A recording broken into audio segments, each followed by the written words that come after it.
love Korean mukbang. Yeah, don't we all? You know, when you're on a diet, it really helps watching Korean mukbang. It actually hurts me though. For me, it helps. I It's like, can't, oh yeah, I can't eat that eat that tteokbokki and you're working out. Yeah, it helps a lot. Yeah.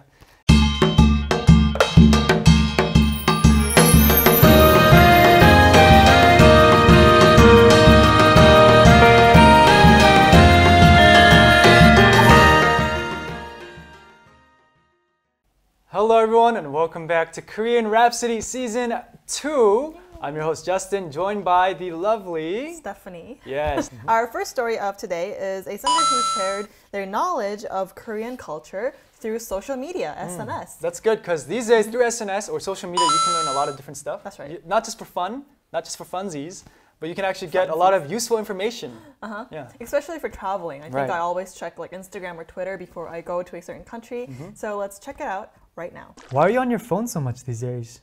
Well, I'm interested in Korean culture these days, so I have an account that I followed. Look, in Korea, they do briquette yeontan delivery volunteer work like this in the winter.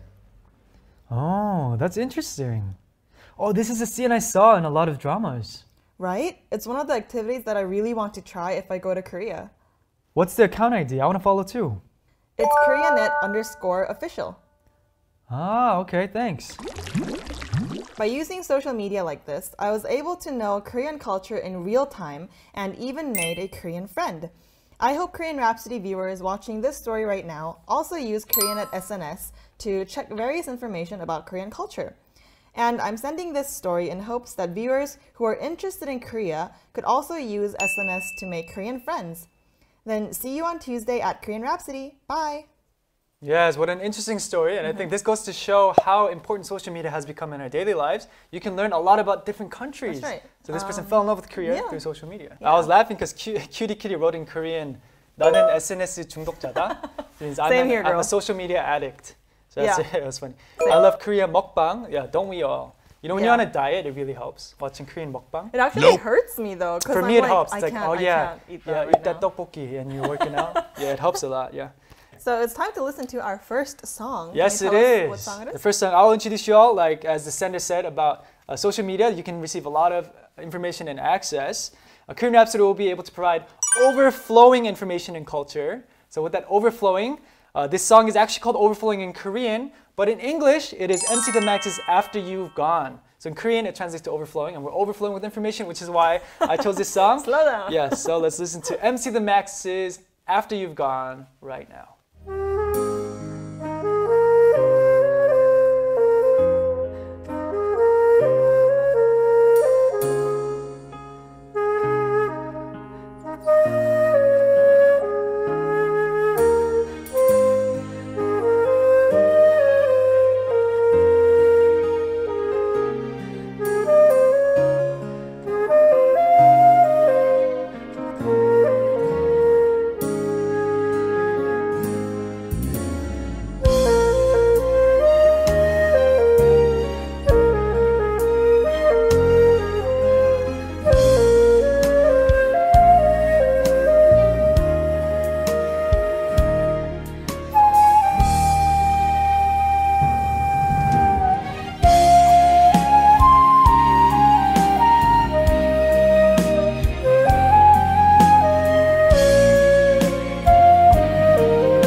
That was a beautiful rendition with traditional instrument of MC The Max's song. MC The Max was very popular. Yeah, when we were way younger, listened to it so much during my high school years. I haven't listened to the song in a while. So hopefully you all enjoyed it as much as we did. So our second story is about a sender who's debating whether they should stay in Korea or to go back to their home country. Yeah, you know, that's something that everyone can definitely relate to, as I always say, which is why I love story sharing on the show. What's wrong with me today? Anyways, yeah. You know, as a foreigner, it's very hard to live in a different country, especially with the different cultures. So yeah, I think it'll be a very interesting story. Yeah, so let's go listen to the story right now. Hello? My son, how are you? I'm good, except for preparing for my final exam. I'm doing pretty well. Oh, you must be exhausted. After the exam, when you graduate next year, will you come back home? Yeah, about that. I'm debating on what to do. I feel homesick, so I really want to go back home. Right. You've been in Korea for such a long time. After you graduate, you should come back home. But recently I got a good offer from the company my senior works in. Oh, really? Well, I thought you'd come home once you graduate. I think it'd be great if you can manage our store right now. I mean, it's something I really wanted to do and it's a great offer, so I don't think I'll ever have a chance like this again. Well, I really want you to come home and stay with us. Okay, I'll give it some thought and I'll call you back. Okay. When I was thinking about whether to go back to my hometown or get a job in Korea after graduation, I got a call from a senior at the company I wanted to go to. When I thought I had to seize this opportunity as it would never come again. But after receiving this call from my mother, I just want to pack up everything and live with my family in my hometown. My hometown has very beautiful nature. I miss that too. I think my homesickness will get better if I see a beautiful nature scenery. Is there any place in Korea with wide green fields? Justin, what should I do? I want to hear your advice. Yes, of course you want to hear my advice. No, just kidding. Yeah, so this is a very common thing that can occur. Yeah, it's a very relatable topic if you're a foreigner living anywhere, not just Korea. Angie says, maybe you can take a long vacation in your hometown and get back to Korea and get that job offer. That's also a very good solution. Yep. So Mohammed says, hi Justin and Stephanie, I wish all the best in Christmas 2021. Yes, happy Merry Christmas to you first. Yeah, a little early, but yeah. Happy New Year. Because we don't get to see you. Christmas is this weekend. That's right. Forgot to say Merry Christmas to you all.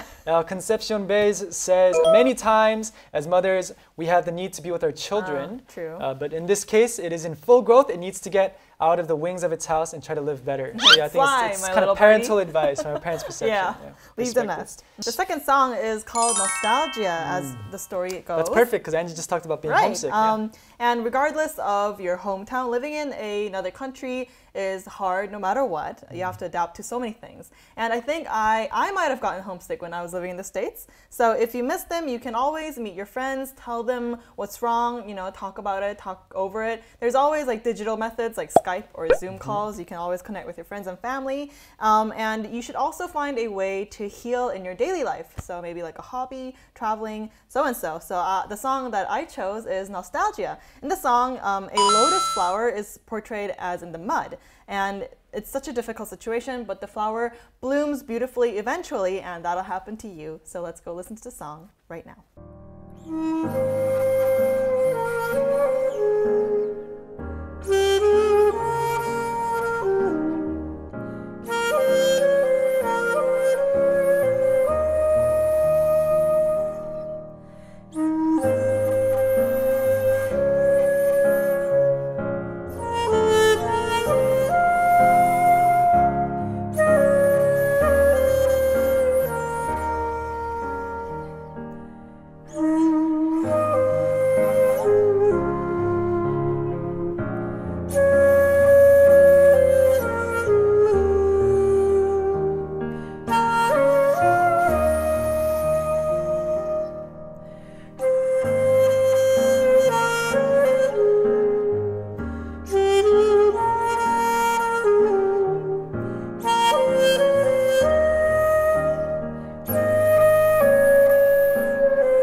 That was the last song for today. I hope you all enjoyed it to close things off. But before Always that, our Taegumi Nuna, right? Taegumi Nuna is very popular on our show. Now, we'll continue to share your stories every week, so please keep your stories coming. It's a free gift card, so just send them in. You got nothing to lose. If you have anything related to Korea, or not even that, if you have some personal stories you'd like to share on the show, send it to us at KoreanRhapsody21@gmail.com. That's KoreanRhapsody, the number 21@gmail.com. We'll be waiting for you always. Yeah, with open arms. Yeah, so shall we say goodbye? Merry Christmas to you Merry all. Christmas and Merry see you next Christmas. week. Have a happy holiday. We'll see you next week. Bye. Bye, guys.